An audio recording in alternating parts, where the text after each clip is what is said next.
वेदांत कहता है कि माया परम सत्ता की एक बीज शक्ति है जिसके अनेक नाम और रूप हैं।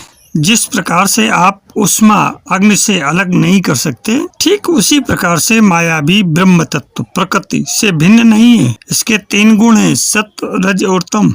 आकाश, वायु, अग्नि, जल, पृथ्वी, इन 5 तत्वों के द्वारा किसी नवीन उत्पत्ति की क्रिया में यही 3 गुण माया द्वारा क्रियाशील रहते हैं। इन 5 तत्वों में जब सात्विक अंश की प्रधानता रहती है तो आकाश से स्रोत यानी शब्द, वायु से स्पर्श, अग्नि से नेत्र, जल से जीवा और से घ्राण यानी गंध नाम वाली 5 ज्ञानेंद्रियां बनती हैं। इन्हीं से बुद्धि, मन, चित्त और अहंकार जैसी मानसिक कृतियां उत्पन्न होती हैं, जिनमें ज्ञानेंद्रियों, कर्मेंद्रियों का प्रेरक बनता है मन।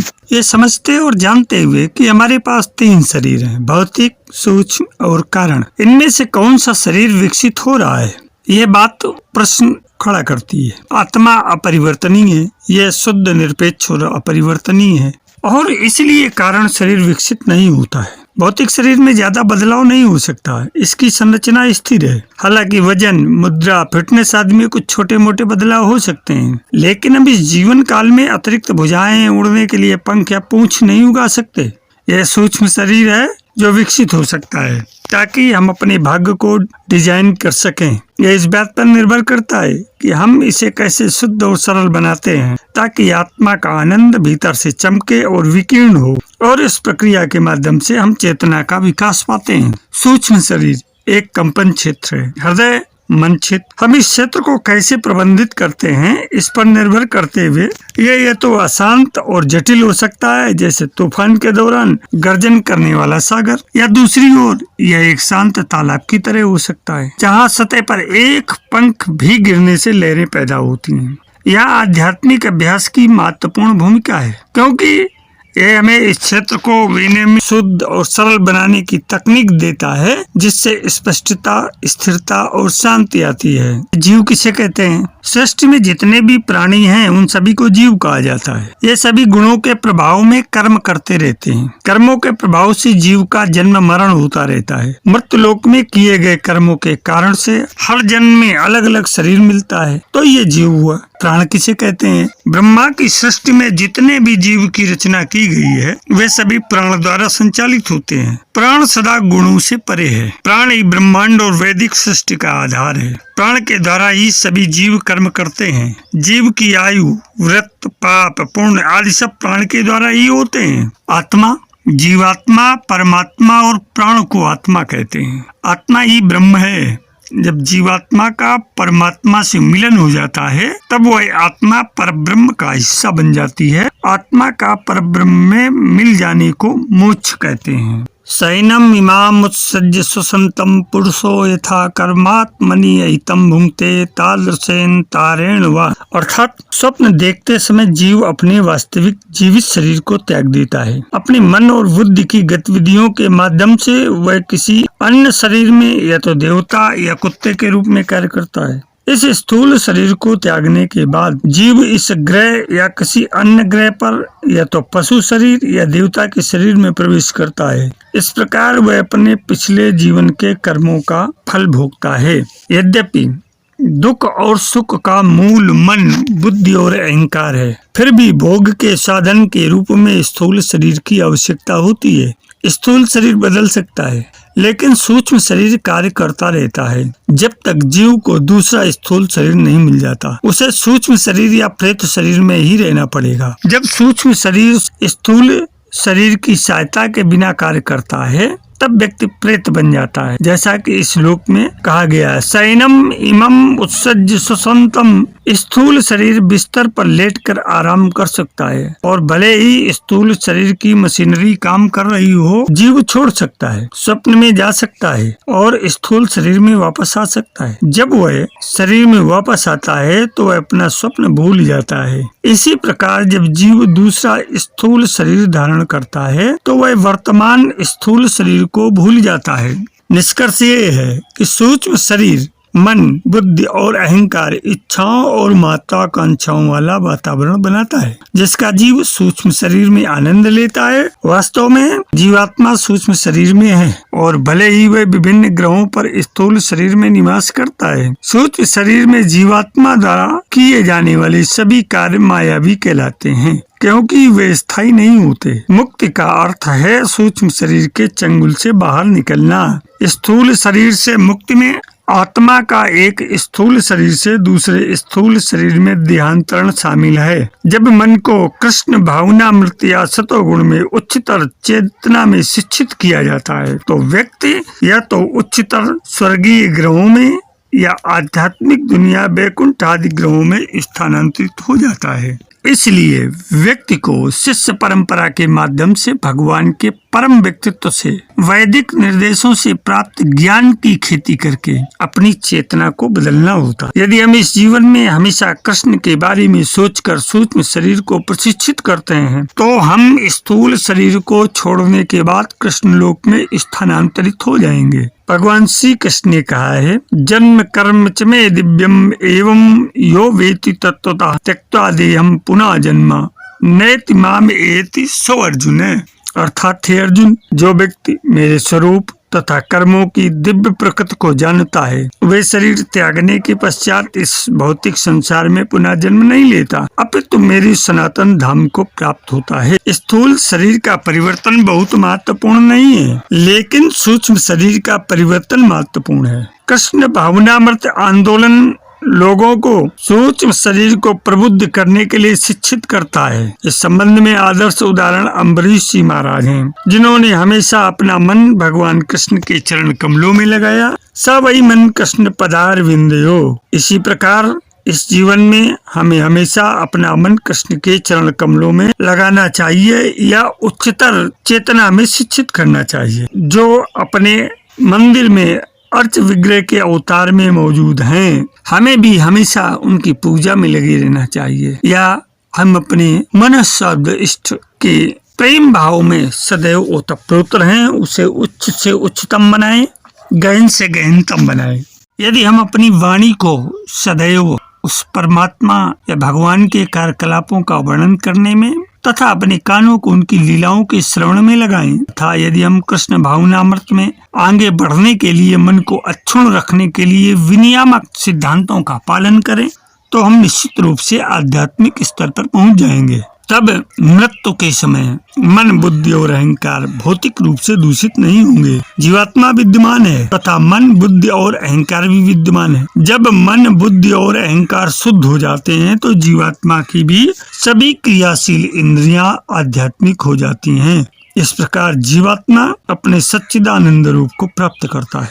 परमेश्वर सदैव अपने सच्चिदानंद रूप में रहते हैं किंतु जीवात्मा यद्यपि भगवान का अंश है, जब वह भौतिक भोगों के लिए भौतिक संसार में आना चाहता है तो वह भौतिक रूप से दूषित हो जाता है। भगवान के पास घर लौटने का नुस्खा स्वयं भगवान ने श्रीमद् भगवद गीता में बताया है। मन मनोभव मद भक्तो मद्याजी माम नमस्कुरु माम एव शशि युक्तैव तुम आत्मान मत परायणा। सदैव मेरा चिंतन करो और मेरे भक्त बनो, मेरी पूजा करो और मुझे प्रणाम करो। मुझ में पूर्णतया लीन होकर तुम निश्चय ही मेरे पास आओगे। बहुत काम करने के बाद थकान स्वाभाविक है लेकिन कभी कभी अकारण थकान आ जाती है। लगता है जैसे शरीर कपड़े की तरह निचोड़ दिया गया है। आराम के बाद भी थकान सी बनी रहती है। ऐसी अकारण थकान आए तो सावधान हो जाएं क्योंकि इसका अगला चरण उदासी और उसका अगला चरण डिप्रेशन होगा। असल में देखा जाए तो अकारण कुछ नहीं होता। ऐसा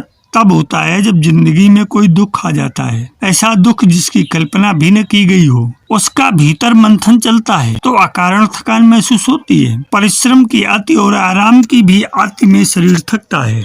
मनुष्य के जीवन में जो दो अतियां जरूर आती हैं, एक जन्म और दूसरा मृत्यु। हम जन्म पर अति की सीमा तक टिके हुए हैं और इसीलिए मृत्यु की अति पर टिक जाते हैं। हमेशा इसमें उलझे रहते हैं। इन दोनों के मध्य में जो जीवन है उसको जी ही नहीं पाते, इसलिए अकारण थकान महसूस होती है।